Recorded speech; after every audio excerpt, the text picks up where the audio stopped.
उन्होंने bill amendment लाया वक्त में, तो उससे हिंदुस्तान के मुसलमानों को अब अपने कब्रिस्तान की भी ज़मानत हुआ। आज जो हुआ, जो नज़ारा जम्मू कश्मीर के बिलखुसूस यहाँ के कश्मीर के लोगों ने देखा, वो दिल को दहलाने वाला था, तकलीफ दे था।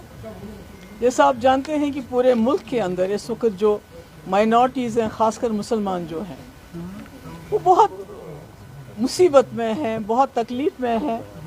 मेरे ख्याल में मेरे पास अल्फाज नहीं है वो बयान करने के लिए। अभी कुछ दिन पहले आपने भी सुना होगा, मुजफ्फरनगर में कुछ मुसलमान मस्जिद में नमाज पढ़ने गए और उनके इस पे बाजू पे ब्लैक बैंड्स थे। हालात हैं मुसलमानों के, तो हालात उनको 2 लाख। और ऐसे में पहले तो एनआरसी को लाके बीजेपी सरकार ने यहाँ के जो मुसलमान रहने वाले हैं उनकी शहरियत पे एक सवाल उठाया कि अब पहले उनको ये साबित करना पड़ता था मेरा दादा परदादा वो जी इस मुल्क का रहने वाला था, तो उससे हिंदुस्तान के मुसलमानों को कब्रिस्तान हो, अब अपने कब्रिस्तान की भी। पहले तो मकान मुसलमानों के बुलडोज किए गए, दुकानें उनकी बंद की गई, उनको लिंच किया गया। अब जब उससे भी दिल नहीं भरा तो अब उनकी जो वक्फ की जो अल्लाह ताला के उसमें वक्फ किया जाता है, जिसमें कुछ गरीबों के स्कूल चलते थे, मस्जिदें हैं, दूसरे किस्म की प्रॉपर्टीज़ हैं, जिससे इस मुल्क के मुसलमानों को एक सहारा था, उसको भी उनसे छीना गया। और जैसे मैंने पहले कहा, अब कब्रिस्तान भी मुसलमानों के पास। मुझे नहीं लगता है कि जिस तरह इस वक्त बीजेपी सरकार चल रही है, तो कहीं ना कहीं इनका मकसद ही यही है कि एक वक्त ऐसा आए, खुदा ना खास्ता मुसलमानों को मजबूर किया जाए कि कब्रिस्तान के रहेंगे नहीं तो आप भी हमारी तरह वो जो घर वापसी की बात करते हैं, अपने जो आपकी मैयतें हैं उसको क्रिमेट करें, उसको जलाएं। इस तरह के हालात बन रहे हैं। तो ऐसे में ये उम्मीद की जाती थी जो हमारे मुल्क के मुसलमान हैं वो तो बेकस हैं, बेबस हैं, लाचार हैं, माइनॉरिटी में हैं। मगर जम्मू कश्मीर एक मुस्लिम मेजॉरिटी स्टेट, सबसे ज़्यादा सेकुलर स्टेट, यहाँ की लीडरशिप से उम्मीद थी, यहाँ की सरकार से उम्मीद थी कि पहले तो वो बहुत ही वोकली इस बिल की मुखालफत करेंगे, उसके बाद सबसे पहले सुप्रीम कोर्ट में ये लोग चले जाएंगे, और उसके अलावा जम्मू कश्मीर की असेंबली में आज सबसे पहला ये बात आएगी, रेजोल्यूशन आएगी, जिस तरह ये वहीद परा साहब ने एक रेजोल्यूशन लाया था कि हमारे वज़ीर आला जिनको लोगों ने यहाँ भरपूर ताउन दिया, और उन्होंने वोट भी इसीलिए मांगा कि बीजेपी के एजेंडे को रोकना है, तो हमने सोचा था कि वो असेंबली में रहेंगे। ट्यूलिप गार्डन तो यहाँ चलता रहेगा 1 महीना, ट्यूलिप गार्डन कहाँ भागे जा रहा है, तो वो वहाँ रहेंगे और इस बिल के बारे में खड़े होकर बात करेंगे कि ये हमें कबूल नहीं है, जम्मू कश्मीर इसको कबूल नहीं करता। बल्कि मैं तो कहती हूँ फारूक साहब जो इस वक्त मुल्क के बड़े जो कदावर लीडरों में से हैं, उनको तो सारे मुल्क की लीडरशिप को बुलाना चाहिए था। हमें भी बोलते, हम भी जब दिल्ली जाके वहाँ जंतर मंतर या कहीं पर हम वहाँ धरना देते, हम मुखालफत करते हैं इसकी। मगर वो करने के बजाय शेर कश्मीर शेख अब्दुल्ला साहब के साहबजादे, उनके नवासे उस मिनिस्टर के आगे पीछे घूम रहे थे आज, वो भी ट्यूलिप गार्डन में, जिसने मुसलमानों की गर्दन पे ये तलवार रखने का काम किया। मेरे पास अल्फाज नहीं, आई एम वेरी अनॉयड, मुझे बहुत गुस्सा आ रहा है। मैं बहुत मुश्किल से अपनी ज़बान पे और अपने अल्फाज पे कंट्रोल कर रही हूँ, क्योंकि आज पूरे मुल्क के मुसलमान, उनका दिल भी दुखा होगा जब उन्होंने देखा होगा कि यहाँ ट्यूलिप गार्डन में शेर कश्मीर जिन्होंने इस मुल्क का इल्हाक किया इस हिंदुस्तान के साथ, एक मुस्लिम मेजॉरिटी स्टेट का इल्हाक किया, आज वो हाथ में हाथ डाले उस मिनिस्टर के साथ घूम रहे हैं जिसने वक्फ का ये जो काला कानून जो लाया, जिससे हमारे कब्रिस्तान पे भी हमारा हक ख़त्म हो गया। ज़िंदगी तो बर्बाद कर दी इन्होंने, मगर हमारे कब्रिस्तान तक हमसे छीनना चाहते हैं। तो मुझे बहुत अफसोस है, यहाँ के लोगों ने 50 सीटें दी इस नेशनल कॉन्फ्रेंस को, जो नेशनल कॉन्फ्रेंस हमेशा हमें ताना देती है कि पीडीपी ने बीजेपी के साथ सरकार बनाई। मगर पीडीपी ने बीजेपी के साथ सरकार बनाई और बीजेपी के एजेंडों को यहाँ पर इम्प्लीमेंट नहीं होने दिया, बल्कि पीडीपी का एजेंडा चला। मगर आज हम देखते हैं 50 सीटें होने के बावजूद जिस तरह से उमर साहब ने असेंबली को ताक पे रख के यहाँ ट्यूलिप गार्डन में जी हुजूरी करने के लिए, और फारूक साहब जैसे कदावर लीडर मुसलमानों के जख्मों पे नमक छिड़का, उससे मुझे लगता है जिन लोगों ने अभी हाल ही में इन जमातों को वोट दिए उनको भी अपनी जगह, उनका सर भी शर्म से झुक गया होगा कि ये क्या हो रहा है। मुझे याद आता है जब ऑपरेशन ब्लू स्टार हुआ था, जब जो यहाँ अमृतसर में गोल्डन टेम्पल है, जब वहाँ सिक्योरिटी फोर्सेस घुसे थे तो कश्मीरी लोगों ने हड़ताल की थी एज ए सॉलिडारिटी। आज हमारे मुल्क के मुसलमान भी वही एक्सपेक्ट करते थे कि एक मुस्लिम मेजॉरिटी स्टेट जिसमें यहाँ का वजीर आला मुसलमान है, जिसके पास 50 सीटें हैं, वो शायद कुछ ना कुछ लबकुशाई करेगा, कोई ना कोई बात करेगा। अगर कुछ भी नहीं करेगा मगर कम से कम ये बताएगा कि जम्मू कश्मीर में हम इस कानून को लागू नहीं करेंगे। मगर मुझे अफसोस है ऐसा नहीं हुआ और हम शर्मिंदा हैं। मैं शर्मिंदा हूँ इस मुल्क के मुसलमानों से कि बहसत लीडरशिप कश्मीर के, जम्मू कश्मीर की जो लीडरशिप है, जो बार बार मुझे याद है शेख साहब भी कहते थे कि हमने जी इस मुल्क के साथ इसलिए भी हाथ मिलाया क्योंकि यहाँ 18 करोड़ या 10 करोड़ या 15 करोड़ मुसलमानों की ज़मानत है जम्मू कश्मीर के मेजॉरिटी, मुस्लिम मेजॉरिटी सीट। हम ज़मानत हैं उन लोगों के लिए जिन्होंने पाकिस्तान छोड़ के हिंदुस्तान में रुकने का फ़ैसला किया। आज मैं समझती हूँ वो ज़मानत वो शर्मशार हो गई जिस तरह हमने आज का नज़ारा देखा। और मुझे समझ नहीं आती ये जो हमारे स्पीकर साहब हैं ये किसको बेवकूफ़ समझते हैं। ये जी सब जुडिस कैसे है, अभी तो कॉग्निजेंस ही नहीं, अभी तो नोटिस ही नहीं लिया सुप्रीम कोर्ट ने इस केस का, तो ये सब जुडिस कैसे हो गया। और रेजोल्यूशन जब लाया वही फराज साहब ने, उसको वो डिस्कस करने में तो कोई प्रॉब्लम नहीं होनी चाहिए थी। तो मुझे समझ नहीं आती है। मैं एक बात अपने, वो कहते हैं किसी को बिन मांगे एडवाइस नहीं देनी चाहिए, मगर मैं आज एडवाइस दे रही हूँ नेशनल कॉन्फ्रेंस के लोगों को, उमर साहब को।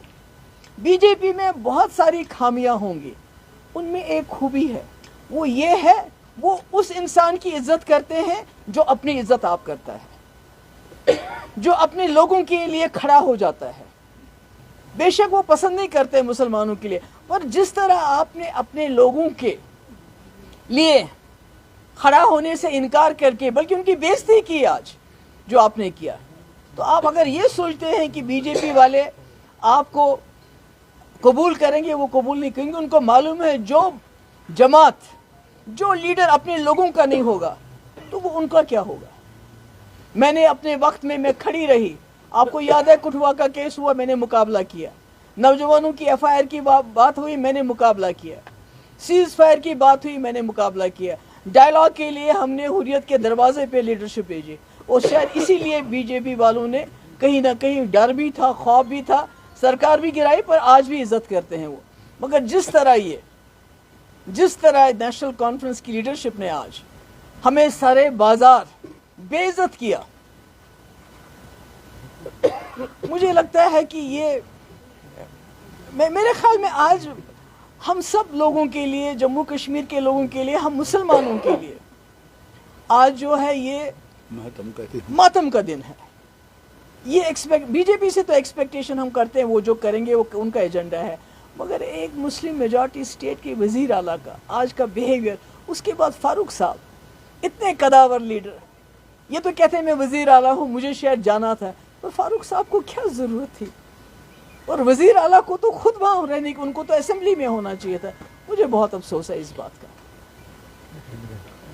और मैं मुल्क के जो हमारे मुसलमान भाई हैं और जो सेक्युलर लोग हैं, हमारे हिंदू लोग हैं, उन सब से शर्मिंदा हूँ कि हम आपके भरोसे पे पूरे नहीं उतरे, बल्कि हमने आपको आज शर्मिंदा किया। That's all, thank you. वो दिल को दहलाने वाला था, तकलीफ दे था। जैसा आप जानते हैं कि पूरे मुल्क के अंदर इस वक्त जो माइनॉरिटीज़ हैं, ख़ासकर मुसलमान जो हैं, वो बहुत मुसीबत में हैं, बहुत तकलीफ़ में हैं। میرے خیال میں میرے پاس الفاظ نہیں ہے وہ بیان کرنے کے لیے. ابھی کچھ دن پہلے آپ نے بھی سنا ہوگا مظفر نگر میں کچھ مسلمان مسجد میں نماز پڑھنے گئے اور ان کے اس پہ بازو پہ بلیک بینڈز تھے، تو ان کو 2 لاکھ کا جرمانہ کیا گیا.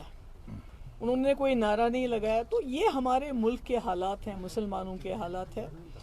اور ایسے میں پہلے تو NRC کو لا کے بی جے پی سرکار نے یہاں کے جو مسلمان رہنے والے ہیں ان کی شہریت پہ ایک سوال اٹھایا کہ اب پہلے ان کو یہ ثابت کرنا پڑتا تھا میرا دادا پردادا وہ جی اس ملک کا رہنے والا تھا، اور اب جو دوسرا انہوں نے بل امینڈمنٹ لایا وقت میں، تو اس سے ہندوستان کے مسلمانوں کو اب اپنے قبرستان کی بھی ضمانت دینی پڑے گی کہ میرا باپ، میرا دادا، میرا پردادا اس قبرستان میں تھا.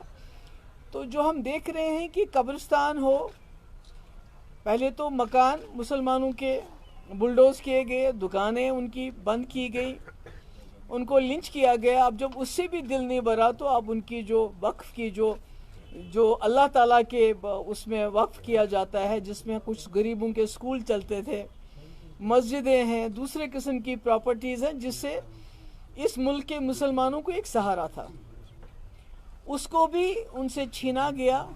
اور جیسے میں نے پہلے کہا اب قبرستان بھی مسلمانوں کے پاس. مجھے نہیں لگتا ہے کہ جس طرح اس وقت بی جے پی سرکار چل رہی ہے تو کہیں نہ کہیں ان کا مقصد ہی یہی ہے کہ ایک وقت ایسا آئے خدا نخواستہ مسلمانوں کو مجبور کیا جائے کہ قبرستان کے رہیں گے نہیں تو آپ بھی ہماری طرح وہ جو گھر واپسی کی بات کرتے ہیں، اپنے جو آپ کی میتیں ہیں اس کو کریمیٹ کرے، اس کو جلائیں. اس قسم کے حالات بن رہے ہیں. تو ایسے میں یہ امید کی جاتی تھی جو ہمارے ملک کے مسلمان ہیں وہ تو بے کس ہیں، بے بس ہیں، لاچار ہیں، مائنورٹی میں ہیں. مگر جموں کشمیر ایک مسلم میجورٹی اسٹیٹ، سب سے زیادہ سیکولر اسٹیٹ. یہاں کی لیڈرشپ سے امید تھی، یہاں کی سرکار سے امید تھی کہ پہلے تو وہ بہت ہی ووکلی اس بل کی مخالفت کریں گے، اس کے بعد سب سے پہلے سپریم کورٹ میں یہ لوگ چلے جائیں گے، اور اس کے علاوہ جموں کشمیر کی اسمبلی میں آج سب سے پہلا یہ بات آئے گی، ریزولوشن آئے گی، جس طرح یہ وحید پرا صاحب نے ایک ریزولوشن لایا تھا کہ ہمارے وزیر اعلیٰ جن کو لوگوں نے یہاں بھرپور تعاون دیا اور انہوں نے ووٹ بھی اسی لیے مانگا کہ بی جے پی کے ایجنڈے کو روکنا ہے، تو ہم نے سوچا تھا کہ وہ اسمبلی میں رہیں گے. ٹیولپ گارڈن تو یہاں چلتا رہے گا 1 مہینہ، ٹیولپ گارڈن کہاں بھاگے جا رہا ہے، تو وہ وہاں رہیں گے اور اس بل کے بارے میں کھڑے ہو کے بات کریں گے کہ یہ ہمیں قبول نہیں ہے، جموں کشمیر اس کو قبول نہیں کرتا. بلکہ میں تو کہتی ہوں فاروق صاحب جو اس وقت ملک کے بڑے جو قداور لیڈروں میں سے ہیں، ان کو تو سارے ملک کی لیڈرشپ کو بلانا چاہیے تھا. ہمیں بھی بولتے، ہم بھی جب دلی جا کے وہاں جنتر منتر یا کہیں پر ہم وہاں دھرنا دیتے، ہم مخالفت کرتے اس کی. مگر وہ کرنے کے بجائے شیر کشمیر شیخ عبداللہ صاحب کے صاحبزادے، ان کے نواسے اس منسٹر کے آگے پیچھے گھوم رہے تھے آج، وہ بھی ٹیولپ گارڈن میں، جس نے مسلمانوں کی گردن پہ یہ تلوار رکھنے کا کام کیا. میرے پاس الفاظ نہیں. آئی ایم ویری انوائڈ، مجھے بہت غصہ آ رہا ہے. میں بہت مشکل سے اپنی زبان پہ اور اپنے الفاظ پہ کنٹرول کر رہی ہوں، کیونکہ آج پورے ملک کے مسلمان، ان کا دل بھی دکھا ہوگا جب انہوں نے دیکھا ہوگا کہ یہاں ٹیولپ گارڈن میں شیر کشمیر جنہوں نے اس ملک کا الحاق کیا، اس ہندوستان کے ساتھ ایک مسلم میجورٹی اسٹیٹ کا الحاق کیا، آج وہ ہاتھ میں ہاتھ ڈالے اس منسٹر کے ساتھ گھوم رہے ہیں جس نے وقف کا یہ جو کالا قانون جو لایا، جس سے ہمارے قبرستان پہ بھی ہمارا حق ختم ہو گیا. زندگی تو برباد کر دی انہوں نے، مگر ہمارے قبرستان تک ہم سے چھیننا چاہتے ہیں. تو مجھے بہت افسوس ہے یہاں کے لوگوں نے 50 سیٹیں دی اس نیشنل کانفرنس کو. جو نیشنل کانفرنس ہمیشہ ہمیں تانا دیتی ہے کہ پی ڈی پی نے بی جے پی کے ساتھ سرکار بنائی، مگر پی ڈی پی نے بی جے پی کے ساتھ سرکار بنائی اور بی جے پی کے ایجنڈوں کو یہاں پر امپلیمنٹ نہیں ہونے دیا، بلکہ پی ڈی پی کا ایجنڈا چلا. مگر آج ہم دیکھتے ہیں 50 سیٹیں ہونے کے باوجود جس طرح سے عمر صاحب نے اسمبلی کو طاق پہ رکھ کے یہاں ٹیولپ گارڈن میں جی حضوری کرنے کے لیے، اور فاروق صاحب جیسے قداور لیڈر مسلمانوں کے زخموں پہ نمک چھڑکا، اس سے مجھے لگتا ہے جن لوگوں نے ابھی حال ہی میں ان جماعتوں کو ووٹ دیے ان کو بھی اپنی جگہ ان کا سر بھی شرم سے جھک گیا ہوگا کہ یہ کیا ہو رہا ہے۔ مجھے یاد آتا ہے جب آپریشن بلو سٹار ہوا تھا، جب جو یہاں امرتسر میں گولڈن ٹیمپل ہے، جب وہاں سیکورٹی فورسز گھسے تھے تو کشمیری لوگوں نے ہڑتال کی تھی ایز اے سالیڈیرٹی۔ آج ہمارے ملک کے مسلمان بھی وہی ایکسپیکٹ کرتے تھے کہ ایک مسلم میجارٹی اسٹیٹ جس میں یہاں کا وزیر اعلیٰ مسلمان ہے، جس کے پاس 50 سیٹیں ہیں، وہ شاید کچھ نہ کچھ لب کشائی کرے گا، کوئی نہ کوئی بات کرے گا، اگر کچھ بھی نہیں کرے گا مگر کم سے کم یہ